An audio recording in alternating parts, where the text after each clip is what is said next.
One of them did 4 tours in Damme and won the Purple Heart and the Medal of Honor. I've seen fire. I've seen rain. But I also made it rain fire.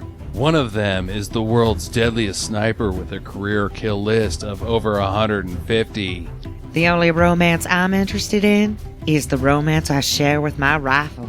One of them is a top secret super soldier with cybernetic implants. God gave me a great body. Science made it a killing machine.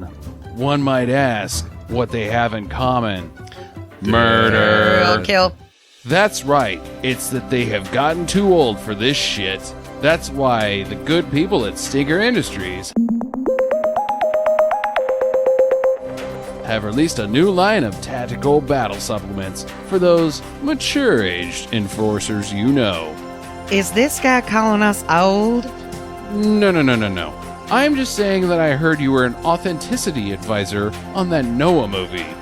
Thammer, your last words, sugar.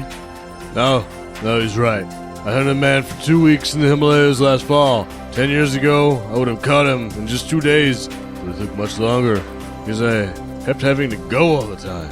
I'll admit that sometimes my wrist really hurts when I'm lining up a kill shot. Could be arthritis. I shit my pants while doing the slits. Oh my god, I can't even believe I slept with you. Oh God, I did too. We've got solutions for all your ailments. Hearing aids, muscle and joint pain, ointments, and especially for you, JCVD, incontinence medicine. It's universally older because the ultimate weapons have just declared war on retirement. Available at your local Kmart.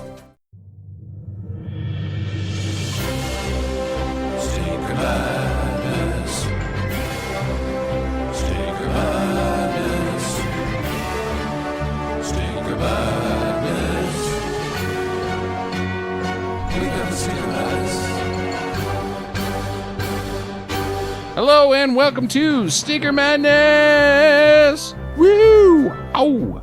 We're back.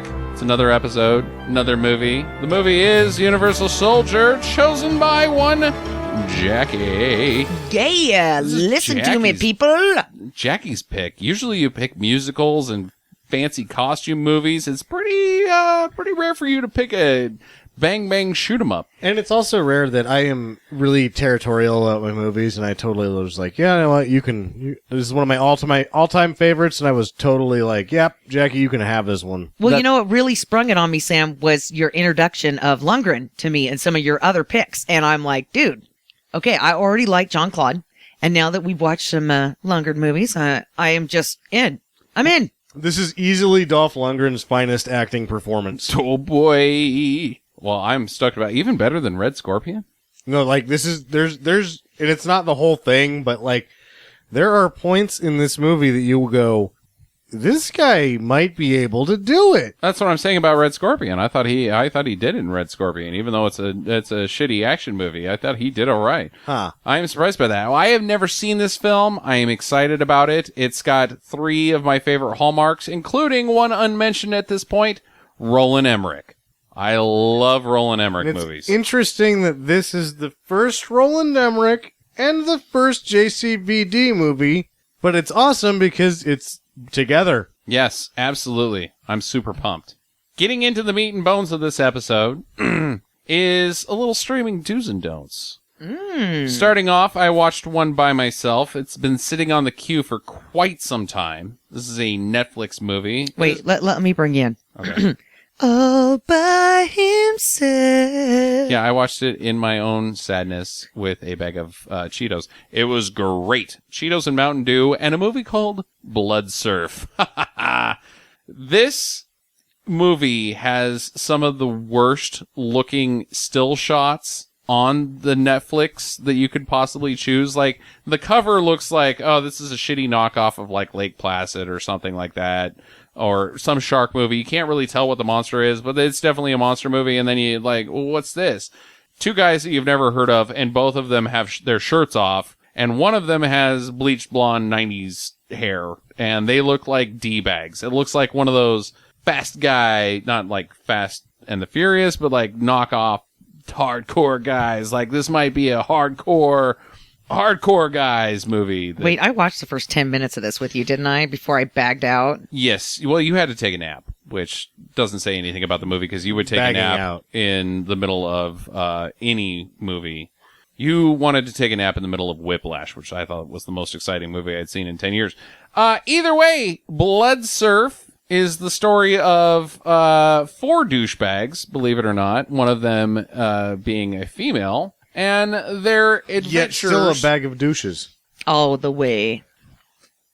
So the idea behind these 2 nutsacks is their plan is they're extreme guys, obviously, as I've said, and they're filming a documentary about them going surfing with sharks. How do they get the sharks to surf with them? Well, they chum the waters, of course.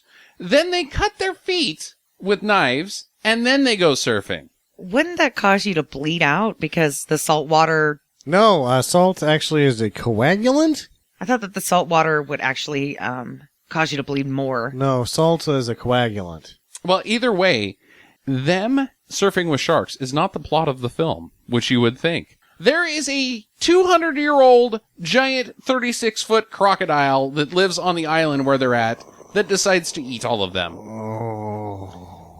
This movie is amazing. I loved it. I think that you guys missed out on something maybe as awesome as... Future episode? Yeah, I think it could be.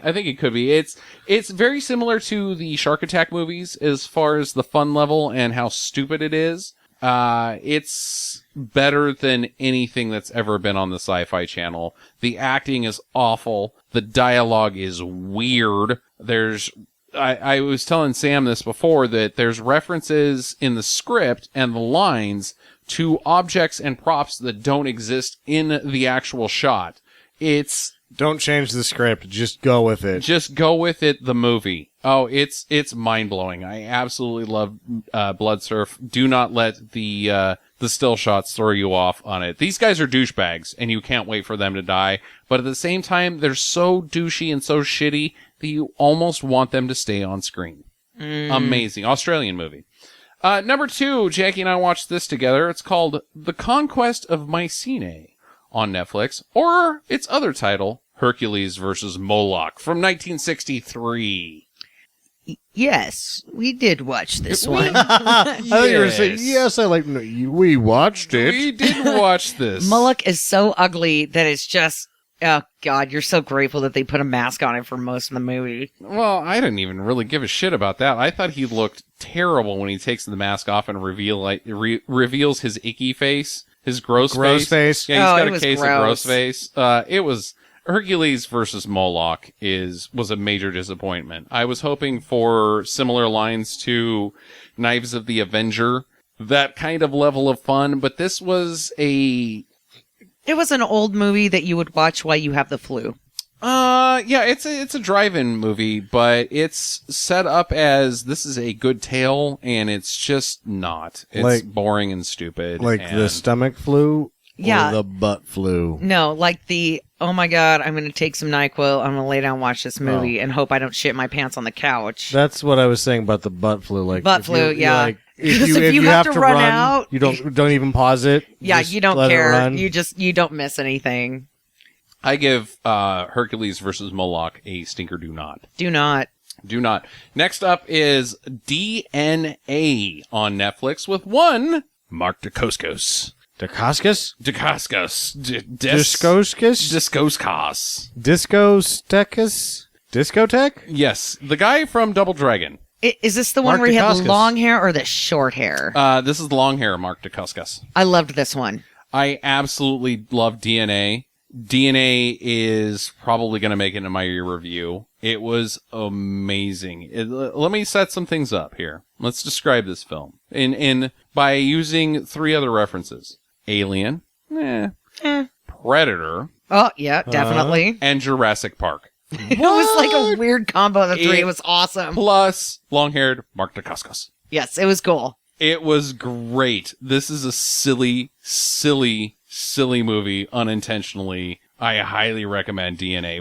With one of the silliest looking monsters that you've ever seen. Oh, that monster was craptastic. No, it was craptastic. Oh, and the little boy. The little boy Dr. Ash! Dr. Ash! There's like... It's like an Indiana Jones Yeah, so it's ripoff. also got a little bit of Temple of Doom in it. No time for love, Dr. Ash! Short round? Yeah, a little short round. It was great. Highly recommend DNA on Netflix. We avoided it for a long time because the cover also looks stupid. It looks like one of those late 90s asylum movies. Avoid it. It's a creature feature that looks awful. It does look awful, but it's great.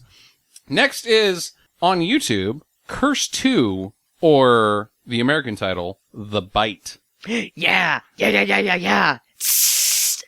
is another... Devo? Yeah.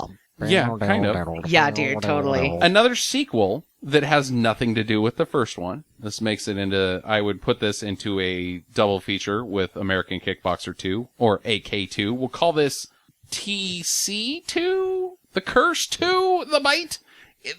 I'm just going to say one thing about this film. The villain is the good guy's hand that turns into an evil snakehead. Yeah, let me just break it down Evil for you. snakehead hand. I'm not the one who's so far away when you feel the snake bite. It's a Godsmack video, but shitty at the same time. It is so Or cool. shitty. In with the giant hand from the Everlong video. Yeah, basically. Or that shit that I saw when the clouds taste metallic. Oh, shit. Oh, fuck. Oh, God. The Flaming Lips. Flaming Lips. Yeah, the Flaming Lips have the laser hand show that if you're on drugs, it will fuck your shit up. Well, guess what? If you're on drugs, Curse 2, The Bite, will fuck your shit up. If you're sober, Curse 2, The Bite will fuck your shit up. This is amazing. I loved this film. And if this movie taught me anything, if the person you're with has a snake bite hand, have sex with them. The snake bite hand will not attack you. And I also learned that if you do happen to have a giant snake hand, a snake head hand, evil snake hand, I guess. A snake head in the hand is worth 2 in the butt. If you cover it up with surgical gauze, it will never be evil. But as soon as you remove the surgical gauze, it will become super evil. Yeah, it'll chase anything. Little kids, really religious people, cops, the person you just banged. And if your head comes off backwards, like if you unhinge your head at the jaw and you die, a lady will still potentially think that you're okay and still kind of love you a bit. A bit. Or at least make you dinner. Yeah.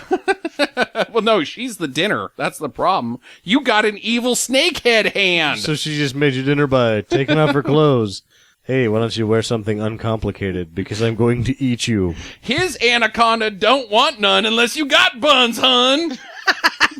His anaconda don't want none anyway, because he's just going to eat you. Yeah, because it's evil. Giant hand snake. Curse 2, The Bite on YouTube. Very high quality YouTube rip. Great movie. Last but not least, also on YouTube, Cruel Jaws, or its Italian title, Jaws 5. The sequel I have heard to about Jaws this. 4. This thing has about 5 minutes of original footage in it. So it's like a Game of Death 2? Yes, it is. And I think it's worse than that. No, Game of Death 2 easily has 30 minutes of original footage. There is not a single shark in this film that is A, not stock footage that you've seen 100 times on the Discovery Channel. B, part of Jaws 1, part of Jaws 2, part of... Orca. There's no orca footage in it. There's another shark movie in it that I have never seen that looks amazing because the footage that they borrowed is easily one of the worst looking fake sharks I've ever seen. It just sits with its head above water waiting for food. Just sitting there for at least 30 frames with its mouth open. Just a stationary shark head floating above water. Cruel Jaws by Bruno Mattei. Oh, really? Borrowed footage. Now, the fun thing about the borrowed footage is this is how unbelievable Bruno Mattei believes his audience is. The Star Wars theme song makes an appearance twice. Da dun da da dun da bum bum bum bum bum bum bum bum dun da da dun da bum bum bum bum. So the music was made by a guy that had some smooth hands and a mixer. Mm-hmm. Yep. By borrowing from the most popular movie of all time. Yeah, that's some talent when you can run the pots like that and slide it and make it into a new song and nobody notices. No, everybody noticed. Everybody noticed. It is unavoidably noticeable. We, watch this film and tell me if you can't spot Star Wars in it. There's actually The shark jumps up with a lightsaber. It's amazing. Now, the funny trivia behind this movie is that Shout Factory wanted to put this into their catalog because they own the rights to Cruel Jaws, and they won't release it on DVD because they're afraid of getting sued. There is that much borrowed shit in this movie that the only way you can watch it is on YouTube. You think they're probably in some sort of fair use argument that because it's been so modified that it's become a new thing. Yeah, it is a new thing. I'm not giving it a thumbs up due because of the borrowed footage and its amazing amount of borrowed footage. It's crazy stupid. It's awesome. I totally love Cruel Jaws. Total stinker do. Jackie? I'm going to ride the fence on this one. Oh, okay. On the fence. Fair enough. Because of the borrowed footage or because you just don't like shark movies as much as I do? I have weird things about shark movies. Everybody knows this. I don't like water I can't see through. I watched Jaws as a kid. It screwed me up for life. So these kind of movies, I don't know. I mean, it was entertaining. There's a child. Oh my God, we forgot about the best part of this film. Shitty Hulk Hogan. Yeah, shitty Hulk Hogan with the kid who was in a wheelchair. Who can't walk but can obviously swim with her legs. It's so dumb. This is a masterpiece in shit. I absolutely love Cruel Jaws. I don't like shark movies because I feel that sharks are nature's best friend in the sea, and we should love them even if they eat us. I don't know what that means. If you leave them alone, they'll leave you alone. That's Unless not true. You're swimming together. What if you look like a delicious seal? Yeah, if you're a big fat ass and you have some flippers on, you're dead. You're getting the old chomperoo. I watch Discovery Channel. There are nature's best friends. No, they're not, Sam. More people die from fucking bees. Bees! Is it bees? Bees! Actually, bees are fucking dangerous. Well, Sharks are dangerous, but bees are super dangerous. They should make a movie about bees. Oh, yeah. They've they done that did. like 70 times. Well, we have to move on. We're going to open up a new segment on this show, and I think it's going to be a recurring one for probably the rest of history. This is called Good Neighbor, Bad Neighbor. A popular game among the three of us. Yes, we have been playing Good Neighbor, Bad Neighbor for many years, and now we're finally ready to share it with the rest of you. The rules of this game are you name a guy, and you decide, everybody gets an argument, whether he is a good neighbor, or she, or a bad neighbor. We're going to start out with one Dominic Toretto from the Fast franchise. Jackie, good neighbor, bad neighbor? I'm going to go with good neighbor. Oh? Because he's one of those people that would keep those punk motherfuckers from skateboarding on your lawn. Skateboarding on your lawn. Can you skateboard on somebody's lawn? No, but so what I'm saying is that he's going to get rid of the teenagers. Yeah, he's going to get rid of gang members and all that crap. They're like, no, we don't want to go into that street because Toretto lives there. And that guy's a one crazy mother effer.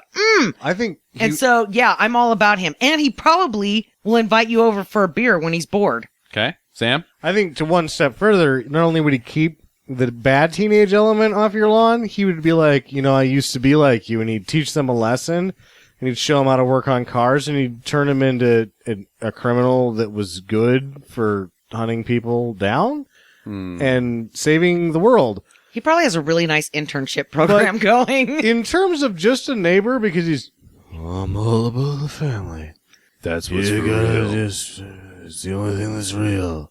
If you're his neighbor, he'd be like, This family, but you really gotta be good to your neighbors, too. and he'd be like, You wanna come over for a barbecue? Endless Yeah, I barbecues for sure. endless barbecues. I think, even though this is the first time that we've played the game on the show, as I'm thinking about it, he is possibly the best neighbor ever. You are incorrect. Okay. I will Except give you that one he drinks reason. to Corona. Yeah, well, that's fine. that That's means his he's own not thing. going to drink my beer. Yeah, I like exactly. that a lot. I am the one lone dissident. I say bad neighbor. Because A, endless barbecues, but you show up to that barbecue and it's a little weird. It's a strange barbecue. There's some Tyrese Gibson guy there spouting off his mouth. You don't want to be his friend, but he's always there.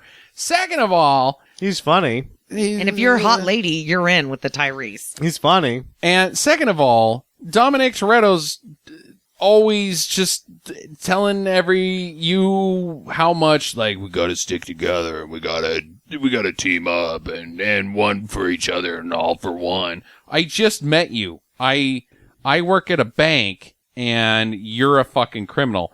Third of all, his house fucking explodes. Yeah, I was going to say, as I'm thinking about it, the real problem is that pieces of his house will fuck up your house when it explodes. Imagine going over to Dominic's property and being like, Dominic, again, there's bits of your house through my window.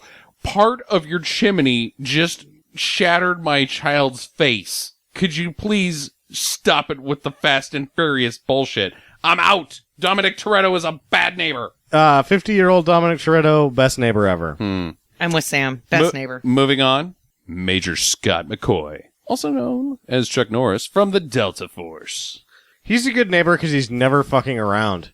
He's Jackie? a bad neighbor. You can never borrow any sugar or anything from that guy without him giving you the third degree. What do you want the sugar for? What are you going to use it for? How much sugar do you really need? Do you really just need a cup, or do you just only need a half cup and you're trying to get a whole cup? And when you are around... When are you going to pay me back? And you need green beans or And Budweiser. potato salad. If you need potato salad or Budweiser, you're like, hey, I brought potato salad and Budweiser. Sweet. Hey, when are you coming back from your sales job? Because that's what he says to you. Yeah, right. I'm in sales. Actually, you have to do my check number. I'm in sales. And you're like, oh, yeah, what do you sell? Metal. Neat. Hey, when are you coming back? Mostly lead. Yeah, mostly hot lead. I'll be back maybe next month. All right, well, come on by. Hey, would you like me to bring more potato salad? Hey, sure, whatever you want. Bring those Budweisers by. We'll see ya. Sam and I are on one page. Great neighbor. Absolutely, Major Scott McCoy. No, too suspicious. Peeking in your windows. Bad neighbor. He doesn't give a fuck. He doesn't give a fuck. He only gives a fuck when the president calls and says, hey, we got a situation, and it ain't you, buddy. You work at a bank. Last but not least, John Wick. Good neighbor. Oh? Because there's just that one time that you see him killing someone in the yard, and you're like, are you okay, John? And he's like, oh yeah, I'm fine, I got this. All right, well, hey, so are we still playing poker next Thursday? I think so. If I'm not there, though, go ahead and give somebody else my seat. I would pretty much fucking say I'm in. If I'm not back, then I'm not back. Jackie, your thoughts on John Wick? I don't know. You're scared. I would be scared of John Wick. I'd be like, okay, so if I was a single lady, I'd be like, yeah, John Wick, awesome neighbor. Like, hey, can I walk your dog or pet your penis or maybe bring you a pie? But if you're like a regular neighbor, you're like, I don't know about that guy. He was like burying something in his yard last week and then his dog was dead. I'd be a little suspicious. I'd be like, how do I know that he's not going to kill my dog? Mm-hmm. Because you wouldn't know that somebody broke in and killed his dog. You would not. You'd be like, what the fuck is wrong with that guy? You would see the cops show up and he they would just walk away. He would clean up the situation so much to be like, there was some disturbance last week. I'm sorry about that. I took care of it. Oh, so everything's fine? Oh, yeah. And then I think one of the things that would make him the best neighbor is, of the three that we've talked about, is that when he goes on his sweet car rides, if you got to be friends with him enough, he'd be like, hey, you want to go on a sweet car ride? Like, oh, yeah, I'd like to ride around in the Mustang. And then he'd take you out to the airstrip and, blow your doors off. And you're like, whoa. He's like, you want to try? Yes, I do. This sounds like you've thought about this a lot. I would like to be neighbors with that man. I am on the fence here. I'm gonna I'm going to pull a Jackie and say I don't know, because there's problems with John Wick. He has trouble floating around him. Now, he'll kill some guys for sure if they do bad to John Wick. Who's to say you're not some collateral damage that gets killed before John Wick can avenge your ass? Like, oh, hey, John, did you hear about oh, bad guys from Russia shot me in the face and I'm dead. You'll John be avenged. Wick, you will be avenged. You will be avenged. You'll also be dead. You'll be dead, but I like the fact that I would be avenged, and that I think that he does a decent job containing the collateral damage. Yeah, I Except think for so that too. fucking dog. Well, that was in his own house. Yeah. Yeah, what are you doing in his house, Justin? I'm petting his goddamn dog. That's one of the things about being a good neighbor, is you also have to be a good neighbor and not go in his fucking house. Yeah, that's right. Never. Mind your own goddamn business. All right, well, there you go. Sam, tell us about Universal Soldier. Universal Soldier was made in 1992, or released in 1992. Directed by Roland Emmerich. Roland motherfucking Emmerich. His films, most of which are English language. Because he's German. Really? I didn't know. He's German. I don't understand the dialogue in any of his films. It's very foreign to me, so that's a surprise.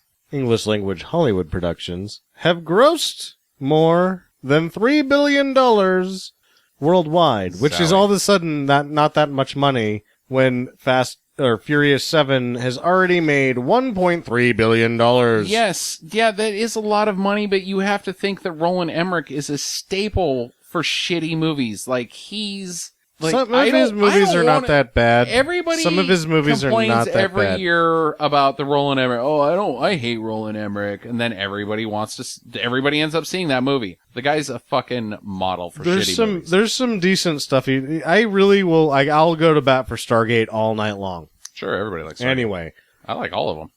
he began his work in the film industry by directing the film The Noah's Ark Principle, 1984, as part of his university thesis.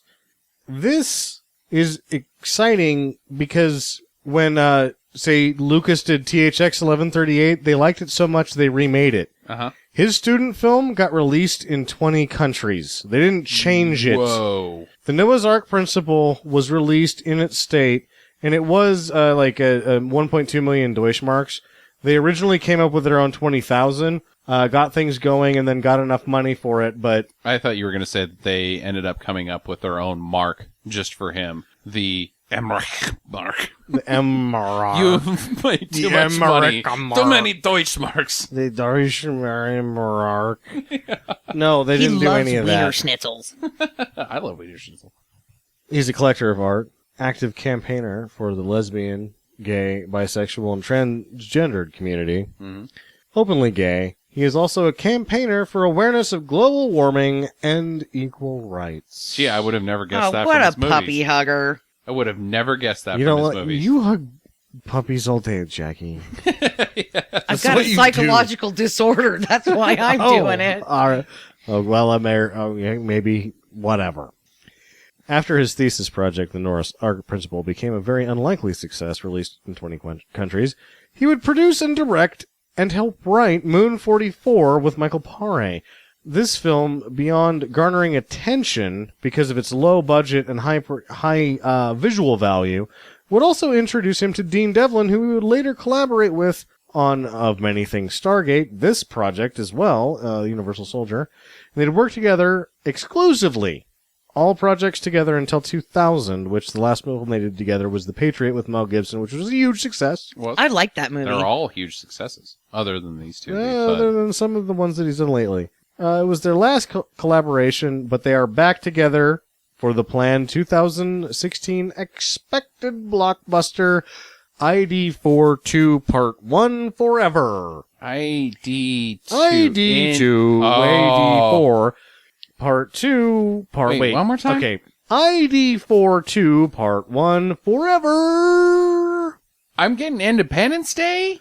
Because Independence Day was acronymed ID4. Oh, because of 4th of July. Yeah. ID4 2 Part 1. Part 1 Forever. Fuck yeah, man. I'm in. So it's actually called Independence Day Forever Part 1, but I made the rest of that up. I just shit Is my Goldberg pants. in there? Goldberg. Goldblum. Goldblum? I don't know. Oh, yeah. Bloomy. Oh, I don't what think else they is he Bloomy doing? was going to do it. I don't know. Yeah, he should do it. No, yeah, Bloomy's doing it. Will Smith isn't doing it. No. Oh, no. Oh, boo. no. He's not getting jiggy no. with it. No, Oh, please, that's too bad. Please, yeah, no. With the Give us Bloomy. 2016 release date, he's probably going to renege and He show should up. get some of that Jamie Foxx action that he had in the White House. I bet he shows up and he does the Randy Quaid shit. Yeah, and Randy That Quaid. would be See, badass. I'm getting so pumped. And well, you got 2 years, so you keep getting pumped. I will Or a not year. stop You got a getting year pumped.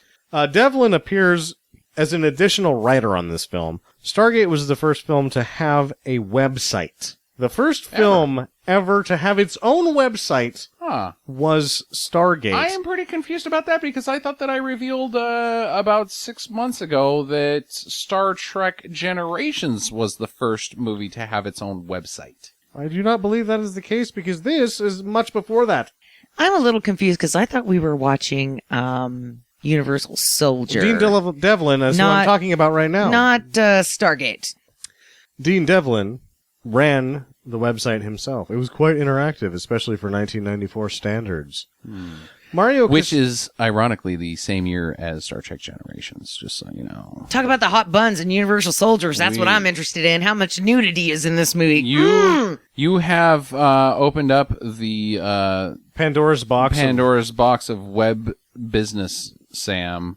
This is some What's that national email? treasure shit that Hit we us gotta with that get email involved. right now because we'd love some corrections. Talk at Stinker Madness if you can tell us which was first, Star Trek Generations website or Stargate's website. And we'll give some, bust up the wiki a little bit. I don't know if that came off wiki, actually. All right.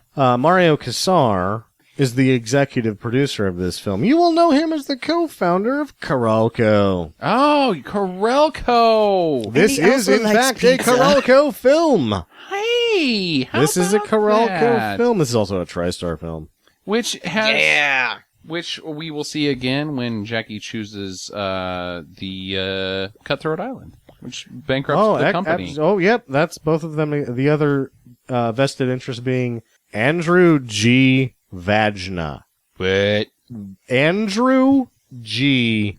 Vagna. oh, he was that kind of Oreo-looking lady that played bass in that one band that Prince liked a whole lot, and then banged her for some time, Nope. and then she was in that Nope. movie with John Stamos. and Nope, it's not. It's not her. It's Craig T. Nelson. Andrew G. Vagna. It's not bad enough when your last name is Vagna, but your middle name is G. It starts with a G, so you've got the G spot coupled with the Vagna. Vagna. That's terrible. Yeah. How do you not change your name? And if you're wondering, the name Carolco was just bought from Panama. That was a studio that they bought all the equipment from. They just bought it and the name. They barely used any of the equipment. They actually just bought the name and kept it. Somehow, this is our first Van Damme movie. Despite not having the track record of Dale Apollo Cook, known from such films of American Kickboxer 2, he does have a very win-heavy kickboxing record. Beyond kickboxing, he did ballet. He is quoted as saying, "If you can survive a ballet workout, you can survive a workout in any other sport." Wow. He made an uncredited appearance in Woman Between Wolf and Dog. His first credited appearance was as Gay Karate Man in Monaco Fever. Monaco Fever, sure. His first major role was in No Retreat, No Surrender, which is really hard to get a hold of. And his next film was his first lead in the ever-popular Bloodsport. This is most certainly not our first outing with Dolph Lundgren, so I'm not even going to talk about him. Dolph is a mainstay here. Yeah. Before you get to Dolph, can I throw out a... I'm done with Dolph. We just... Oh, yeah. I want to throw out a JCVD quote here. A cookie has no soul. It's just a cookie. But before, it was milk and eggs. And it's eggs, there's the potential for life.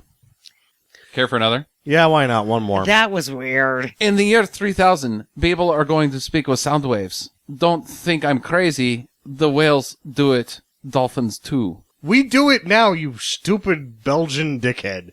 I love animals. I have 9 dogs and a kitty. My That cat is not alive. my biggest orgasm, not in a sexual way, is to walk with my dogs on the beach. Okay. Wow, what a jackass. If you phone a psychic and she doesn't answer the phone before it rings, hang up.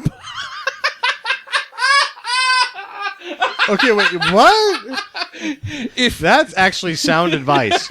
That is sound advice. If you you- should take that to heart. If you phone a psychic and she doesn't answer the phone before it rings, hang up. No, that is absolute Yeah, but it sound wouldn't advice. work. That's actually brilliant. Air is beautiful, yet you cannot see it. It's soft, yet you cannot touch it. Air is a little like my brain. All right. He's a brilliant man. Yes. In an insane way. So here's a little trivia about the film. The young couple that Luke, who is Jean-Claude Van Damme's character, reacts to at the Hoover Dam incident are actually the same young couple in the beginning in Vietnam. They recycled an entire couple in this film. Wow. They're all supposed to be American Universal soldiers, but they are played by Belgian Van Damme, Swede Lundgren, and a German Ralph Moeller. Ooh. And a German Roland Emmerich. Another little film trivia. This is the last film to be recorded in CDS, which was the predecessor to DTS. Cinema digital sound, I'm guessing? The first screenplay was initially called Crystal Nights. I bet the crystal meth probably affected that.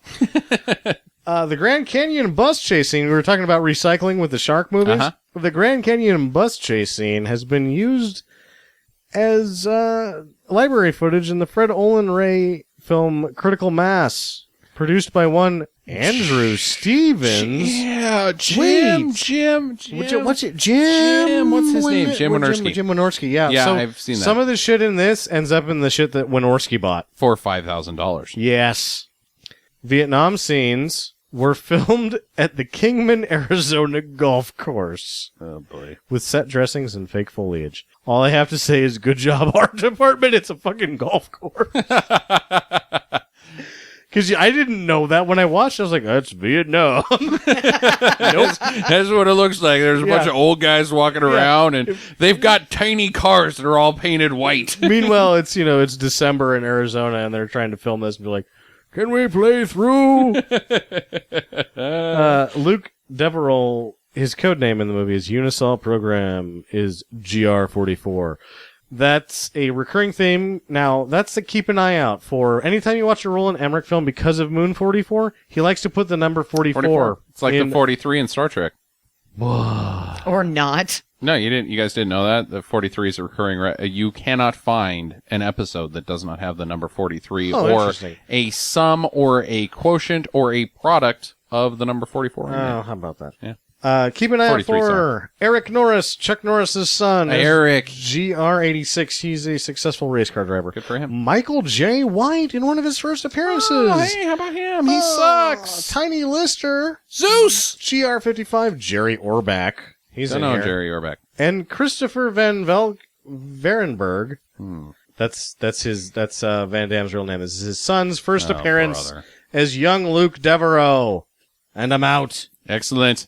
Well, watch The Universal Soldier. I don't think it's streaming, but I believe that everybody owns this film, so you should have no problem watching it and then getting back to us while we get to the chopper. Thank you for listening to Stinker Madness. If this is your first time, we hope you enjoyed it, and we'll come back to listen more. But now, we'd like to ask all of our listeners for a small favor. We aren't ranking as high as we'd like, and we need your help. Would you please take just a couple of minutes to rate and review us on your preferred listening platform, be it iTunes, Stitcher, or wherever else you can. It takes many hours each week to bring you this show, and just a couple seconds of your time is a huge help for us. And for those of you that have already done this, we say thank you.